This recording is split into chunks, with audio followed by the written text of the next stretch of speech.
Nobody gets you ready for Utah football more than the KSL Sports Zone. Ready?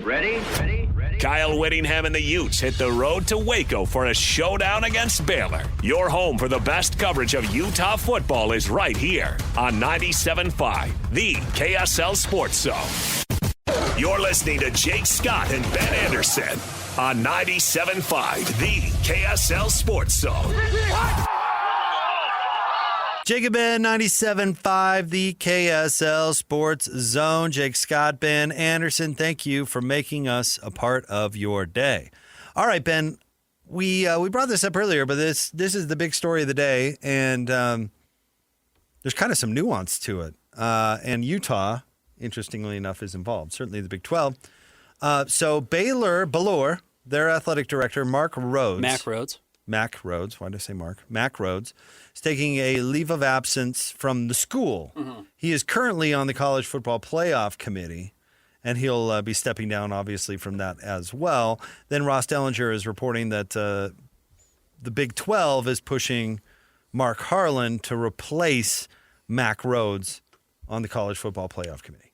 Have I got that right so far? Correct. Mack Rhoades is stepping down for personal reasons, or stepping away. I don't know if he's stepping down, but stepping away.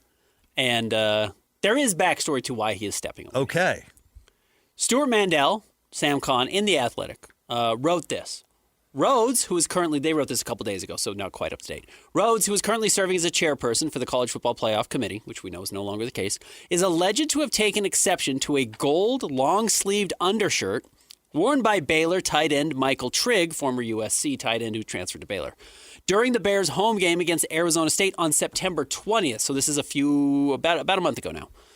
According to the source, during the first quarter, Rhoades grabbed Trigg by the shirt on the sideline and, while using an expletive, questioned why he was wearing it. The rest of the team was wearing dark-colored shirts. Now, look, if I were to grab your shirt and say, Jake, what the hell are you doing? Mm-hmm. You could technically say that was an expletive, and why are you don't get to talk to somebody that way. Mm-hmm.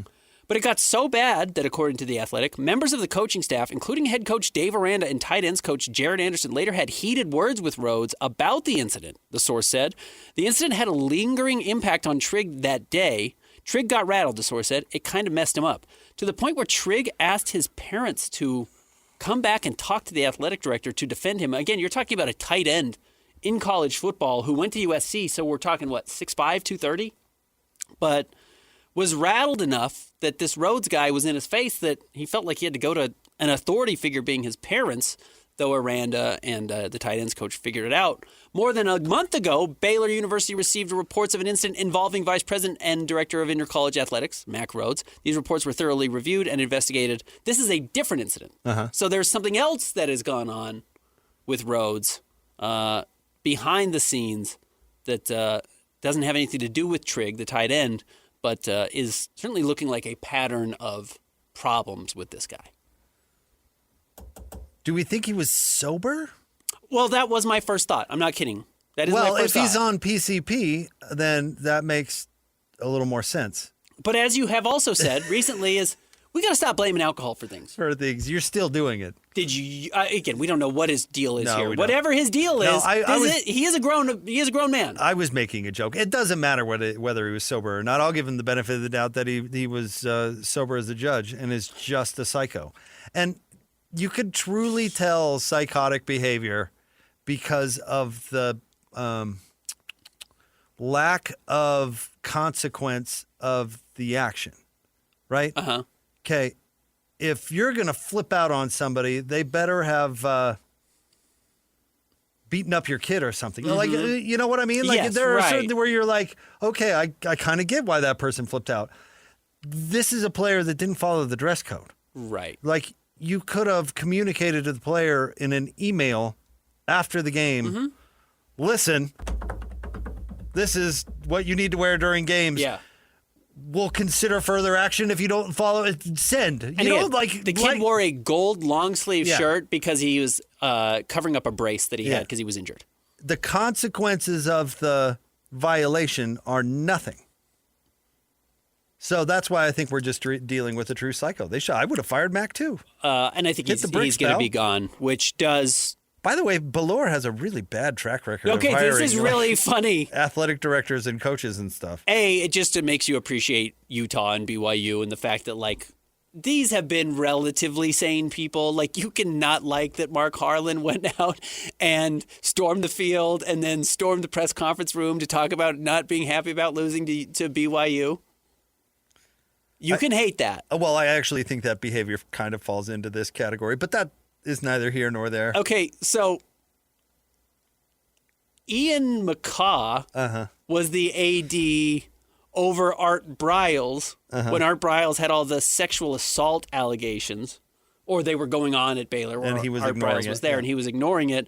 And do you remember who replaced Ian McCaw? This guy, I'm guessing? No. No? Kenneth Starr. Oh, yeah. No, Kenneth was the president of the university. He was the president, wasn't but the was AD. overseeing and made the decision to bring him in. And Is Kenneth Starr is still there? Is he gone? No, he's gone now. But he's a fairly sober fellow. I mean, No, Kenneth Starr's fine. He just is isn't, a funny a name of great infamy in our country's history. Christian, Bill Clinton was the president of the United States in the 90s. Yeah, And, really throughout most of it. He was controversial in his second term when he was impeached after Having a relationship with an news of aide. an affair emerged. Monica Lewinsky. Kenneth Starr was the independent counsel who investigated, said. And then he's now the president of Baylor. Or was. wrote a really infamous report So anyways, that included some unnecessary detail. he felt it was necessary. He did. He thought it was important to go into great detail. Great detail. I don't know if everybody needed that, but he did. He did. He did. But Baylor will now face Utah, host Utah, embroiled in quite a bit of turmoil, both with the athletic director, players on the team, and obviously the head coach stuck in the middle, which is, oh, this athletic director's on his way out and I'm having a bad season. What does that mean for me? This is not the type of... And maybe I'll sing a different tune on Monday. Maybe it is. But generally, this does not lend itself to the rallying cry response of who was the horrible coach at UCLA who got fired to start the year? What was his name? Former running backs coach. Foster. Deshaun Foster. Deshaun Foster. He gets fired because he's an idiot. And they do actually have a rallying cry when the next guy comes in, Neuheisel's kid. And everyone starts to play a little bit better. That's not what's happening. No. It's the athletic director. The players don't care about the athletic director. Unless he's on the sidelines yelling at them. Utah players don't care about Mark Harlan. Unless he got a flag thrown, then they probably would care. But I don't know. You've talked to student athletes. They don't care about the athletic director. No, a lot of them probably can tell you they're not who it going is. to rally around anybody. That tight end is pretty stoked he's gone, but I doubt anybody else cares. The reason that tight end is probably traumatized is because his boss's boss just came out of their office and lit him up. Who's this stranger for yelling nothing. at me on the sidelines? No, the players don't care about the athletic director. This isn't going to have an effect on the game one way or another unless, like, Dave Aranda reads the writing on the wall and decides to do bath salts before the game or something. I don't think this will have an effect on the. I think it does. Or on the Utah Baylor game at all. I think it speaks to the condition of the program, and when a condition is in when a program is in the dumps, like I think Baylor appears to be, or is bordering on, I do think that can have an effect on the game. But that's not why Mack's getting canned. He's not getting canned because the program's in a bad spot. Yeah, so no, I don't think. But are they in a bad spot because he's a bozo? No, I don't think it matters. I think potentially yes. I think it does matter. I don't think not in one game. I don't think it matters at all. Well, no, I think it's a hint of why they are where they are. If they overall. canned the coach, then okay. But the athletic director, who cares about the athletic director? If Mark Harlan got fired today, you think it would affect how Utah football played tomorrow? No, but if Kyle Whittingham was actively fighting Mark Harlan, was having to defend his players from Mark Harlan putting their hands on him, well, apparently? That's not what it was. He talked to the athletic director after it happened. It's not like he dragged the athletic director off the field. But if Witt had to go yell at Mark Harlan for swearing at his players, yes, I think that would impact the game. Witt talked to Mark Harlan about running onto the field like a lunatic? Witt did it first. Witt kicked the chair at the press conference. It's his prerogative. Well, He's to be the fair, coach. what happened to Utah after that game? They completely imploded, right? Yeah. Well, I don't know. I'm sure Kyle Whittingham said, listen, Mark, you should have gotten a penalty thrown on you. And if that would have happened, I would have had to end your life. I'm sure he had that conversation. No, I think this speaks to the state of Baylor. And I think if you're Utah, you're catching a team that's in a very vulnerable spot that already wasn't very good, and things are feeling worse. This is big cultural stuff. This is a big storm cloud over an already bad season. Hey, you're talking to somebody who loves reading into things. I mean, that's what I do. But I don't know if I'm coming that far. I don't think it's going to have an effect one way or another. Well, I mean, I think Utah should have been favored to win this game. Yeah, regardless. I don't think it's going to have anything to do with the idiot athletic director. But we'll see if Baylor no-shows. I'll be curious. I'll be curious if this is, the warning sign of what's to come. And look, the record is the warning sign of what's to come for Dave Aranda. But yeah, it's the already same coming. way Avery Johnson's dad beating up his brother in Ireland ended up being a bad omen for the rest of the season, I do think you are seeing some of that with Baylor. Well, you just said the word omen. That implies some sort of bad omen is some sort of a storm cloud, but an indicator of how bad things actually are behind the scenes. I'm saying, you can say omen, I guess, in that situation, but I don't think the old man beating up Avery Johnson's brother had anything to do with their loss the next week. No, you're probably right. Omen, fine. Well, the smell emitted from my bathroom this morning was a bad omen. What? It just meant I was going to have a bad day.